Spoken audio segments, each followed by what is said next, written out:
Homo sapiens has grown used to thinking of itself as the pinnacle of creation and the ruler of the planet. But in reality, we live in a world we cannot see, a world of microorganisms. And everything we know about these inhabitants of Earth is just the tip of the iceberg. They live not only around us, but also inside us.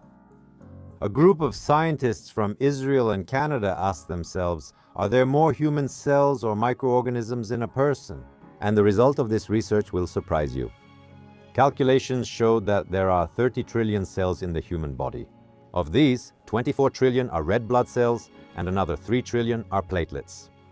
The remaining 3 trillion are everything else: neurons, muscle fibers, liver and heart cells. And there are 9 trillion more bacteria living in the body. 39 trillion. If there are more of them inside the human body than there are cells, just imagine what's going on outside. The International Deep Carbon Observatory Project conducted underground research for 10 years, and they made an amazing discovery that turns our understanding of life upside down. There are giant ecosystems of microorganisms deep within the Earth. Their volume is almost twice as large as all the oceans on our planet. And the total biomass reaches almost 23 billion tons of carbon. That's more than the weight of all humanity. This underground world contains about 70% of all the bacteria on the planet. And each of these bacteria, in theory, has the potential to bring an end to our civilization. The only weapon we have against potential pathogens, well, besides our own immune system, of course, is antibiotics. Antibiotics as medicine didn't exist until the microbiologist Alexander Fleming made an incredible discovery, in my opinion. In 1928, Fleming left unwashed culture dishes with bacterial cultures on his desk and went somewhere on vacation. When he returned, he was surprised to find that mold that had gotten into one of the dishes had suppressed the growth of pathogenic microbes. This mold belonged to a rare species of Penicillium and was probably brought in from the laboratory one floor below, where samples from the homes of asthma patients were being cultivated. Fleming named the active substance penicillin, and it was only in 1941 that doctors used penicillin as a medicine to treat humans. It was a pure gamble, but before that case, experiments were limited to mice only. The test subject was a dying English policeman, Albert Alexander. The poor man was cutting flowers in the garden and injured his face. As a result, he developed a life-threatening infection. The culprits, of course, were Staphylococcus and Streptococcus. The man's face became covered with boils, an abscess developed, and one eye had to be removed. Imagine what medicine was like before antibiotics. A person could literally die from any scratch. On the very first day after penicillin was administered, Albert's fever went down. His appetite probably returned, and the wound on his face began to heal. But the dose of the antibiotic turned out to be insufficient. It was very difficult to obtain it in large quantities, and the patient still died. But for medicine, this was a real breakthrough. And here, of course, I can't help but tell you how penicillin appeared in the USSR. Imagine, it's 1941, the height of the war, and our scientists find out that the British managed to create an antibiotic from some kind of Penicillium fungus. And just think about it for a moment. There are more than 350 species of it, and with only this information, our scientists got to work. Employees of the Old Union Institute of Epidemiology and Microbiology, Zinaida Vissarionovna Ermolieva, Tamara Yosifovna Bolezina, and their colleagues screened more than 90 mold samples.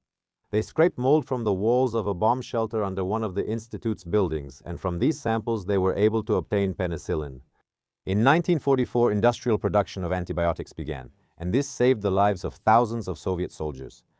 The mortality rate from wounds and infections decreased by almost 80%, and the number of limb amputations decreased by 30%. I'm not wearing a lab coat because, by law, you can't talk about vitamins while dressed in medical attire. I just want to give you 10 sets of vitamins as a gift. For a comment regarding this episode and within 30 days from the date of its publication, we will definitely choose 10 winners and post the winners on the official Telegram account. And I will personally send you large gift sets of my Ipsum vitamins. Penicillin, discovered through a series of coincidences, seemed to be sent by God on the eve of the war to reduce the number of casualties. But as soon as the war ended, this gift gradually began to lose its power. Already in 1945, at the Nobel Prize ceremony for the discovery of penicillin, Fleming tried to warn the world about the danger of its spread. Here is a fragment of his speech. The time will come when anyone will be able to buy penicillin in a store. Therefore, there is a danger that some uninformed person may easily take too small a dose and allow penicillin-resistant microorganisms to grow inside them because of the low concentration of the drug. That's what Fleming meant. Допустим, у человека заболело горло. And without consulting a doctor, he decided to take the antibiotic. I'm sure some of you recognize yourselves, and he takes it in an amount insufficient to destroy the streptococcus. And then the bacteria, instead of dying in this man's body, learn to resist the antibiotic. The bacteria become resistant to antibiotics, and then someone around you gets infected with these antibiotic-resistant bacteria. For example, your neighbor. And now he doesn't just have a sore throat, he already has pneumonia, but since the streptococcus is now resistant to penicillin, it's a trained fighter, so the treatment turns out to be ineffective. And the person dies. Unfortunately, everything that Fleming warned about came true. Already the following year, almost 15% of people were found to have penicillin resistance. By the 1950s, this figure had risen to almost 60%, and by the 1990s, already 95% of various strains had become resistant to penicillin. That's why it's no longer used to treat bacterial infections.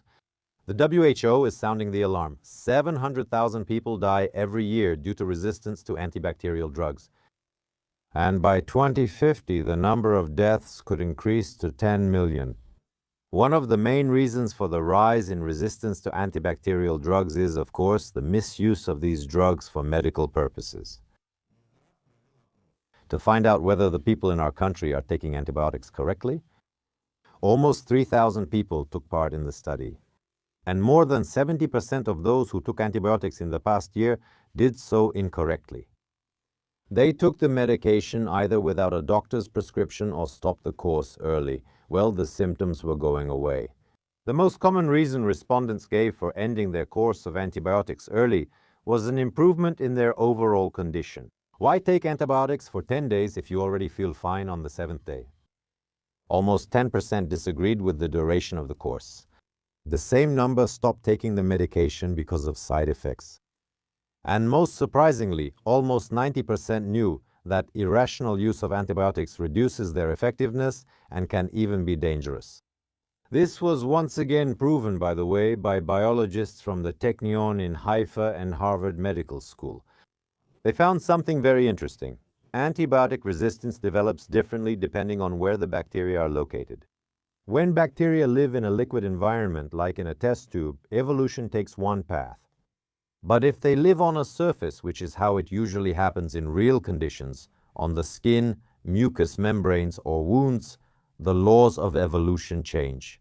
Researchers created a huge Petri dish, which they divided into strips. In each subsequent strip, the concentration of antibiotics was 10 times higher than in the previous one. At one end of the dish, there was no antibiotic at all, and at the other end, there was a lethal dose. What do you think happened? The bacteria were placed in the safe zone. To move further, they had to develop resistance to antibiotics. The scientists found that if there were intermediate steps between zero and maximum concentration, the bacteria eventually adapted even to the lethal dose. This explains why insufficient dosage of antibiotics and premature discontinuation of treatment are so dangerous. When the concentration of the drug in the body decreases gradually, for example, if the patient missed a pill or stopped taking it because they felt better, this creates a springboard for the bacteria, intermediate levels that allow them to adapt step by step to increasingly higher doses. But if the antibiotic acts immediately, at full strength, the bacteria have much less chance. Therefore, if the drug is not of very good quality, we see the same effect. I published a book. I wrote it for a very long time. I'm very proud of it. And I believe it's incredibly useful for both men and women of any age. It's called Genesis. There's a lot of hard work, sweat, blood, and tears in this book, but it can change your life for the better. It can create a clear before and after in your life. It's an amazing guide to help you create and forge the best version of yourself. I'll leave a link to this book below this video. Go check it out and benefit from it. Another misconception about antibiotics is that nearly half of those surveyed by the Ministry of Health think antibiotics kill viruses and work against acute respiratory viral infections. Moreover, more than half didn't know that improper use of these drugs reduces the effectiveness of treatment, not only for themselves, but also for others they might have infected. By the way, the idea that antibiotics can treat the common cold is the most widespread myth. I just feel it's my duty now to explain the difference between bacterial and viral diseases. Bacteria are single-celled, independent microorganisms. A bacterial cell contains all the necessary structures for growth, functioning, and reproduction. But viruses are a completely different thing. They are intracellular parasites that cannot live independently. These microorganisms are about 100 times smaller than bacterial cells. They live and reproduce only inside a host organism using your resources. Antibiotics are designed to destroy the cellular structures of bacteria, which viruses simply don't have. That's because they hide inside your cells, inside your living, healthy cells. Antibiotic resistance inevitably leads to the emergence of superbugs. This is not just a scare story. This is already a reality. At the beginning of 2017, an event occurred that scientists had long feared. The first case in the world was recorded when a person died from a bacterium that was resistant to absolutely all known antibiotics. Doctors found Friedlander's bacillus in tissue samples from the deceased woman. This bacterium has been known for a long time, but its new strain turned out to be resistant to all antibiotics. What is particularly alarming is that bacteria can pass on their genes not only by inheritance, but also directly to each other, even if they belong to different species. This is called horizontal gene transfer. Imagine if people could pass their genes to each other through a handshake. For bacteria, this is a reality. Thanks to this exchange of useful traits, such as resistance to antibiotics, they can instantly spread throughout the human body. It would seem, why not just come up with a new antibiotic? If in the middle of the 20th century, scientists thought that antibiotics could be discovered endlessly by the hundreds, then in the 21st century, this process has stalled. Since 2000, only 5 new antibiotics have reached the pharmaceutical market, and in 2015-2016, not a single one, 0. Modern science has reached a dead end. Since 1980, not a single new class has been discovered. All scientists do today is refine old drugs, as if they're trying to sharpen a dulled sword instead of forging a new one. There are several reasons for this. First of all, we already have an arsenal. The wide variety of existing drugs has created the illusion that the problem is solved. Secondly, developing antibiotics is simply not profitable, while it's profitable to create drugs for chronic diseases. Diabetes, hypertension, depression, these ailments are not cured in a week. They're treated for years and years, and people keep paying pharmaceutical companies. Medications for them are bought over and over again. This is predictable, stable profit. An antibiotic, on the other hand, is an emergency medicine taken as a course, often only once in a lifetime. It works quickly and just as quickly loses its value. The third reason, it takes more than 20 years to develop and bring a new antibiotic to market. But bacteria don't wait. Resistance to a new drug can develop just a couple of years after it appears, and then it becomes useless. And it won't have time to bring in much money. But there is good news too. Scientists have managed to propose a fundamentally new approach. Good news came from the University of North Carolina. There they managed to create a molecule that could become the basis for an entirely new class of antibiotics. They used lipoxazolidinone A as the foundation.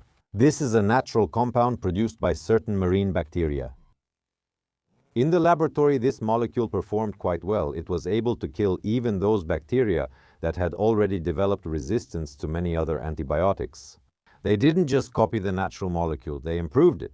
The chemists isolated the most active parts of the natural compound, reassembled them, and managed to create a synthetic analog that is 50% more effective than the natural prototype. Secondly, and most importantly, it's harder for bacteria to get used to it. The molecule attacks the bacteria on several fronts at once. It interferes with several processes that are vital for the bacteria's survival. In order to survive, the microorganism needs to develop defenses against all of these attacks at the same time. From an evolutionary standpoint, this is almost impossible. That's why resistance to such a drug develops very, very slowly, if it develops at all. I have free social media accounts, and the links are below this video. Check them out, subscribe, and benefit from them. This is useful information that will help you become a little bit better every day. The main conclusion is that it all depends on us. This is everyone's responsibility, not just doctors, but also patients. Those who prescribe for themselves are also to blame. Those who misuse antibiotics or stop too soon are at fault, and even worse are those who take them without knowing they won't treat their condition. Ideally, you should take an antibiotic based on an antibiogram so you know it will kill that bacterium. Only take the exact amount prescribed and stated in the instructions. Even if you no longer have any signs of illness, because if you don't finish off some of the bacteria, you can create a superbug inside yourself that could later infect someone else or come back to you as a more aggressive infection. Therefore, my dear listeners, and I also include my dear colleagues among these listeners who prescribe antibiotics too often and in excessive amounts. Even if you take them correctly and according to the instructions, unfortunately, we very often prescribe too many antibiotics just to be on the safe side and prevent complications. Prescribe only what is necessary and only as much as needed. I work in a hospital, and I can say that 80% of my colleagues prescribe antibiotics too much and too often without proper indications, especially for prevention. And in the post-operative period, instead of the recommended 1 or 2 days, the patient may receive antibiotics for all 10 days. This should not be done. So take care of yourself and act wisely.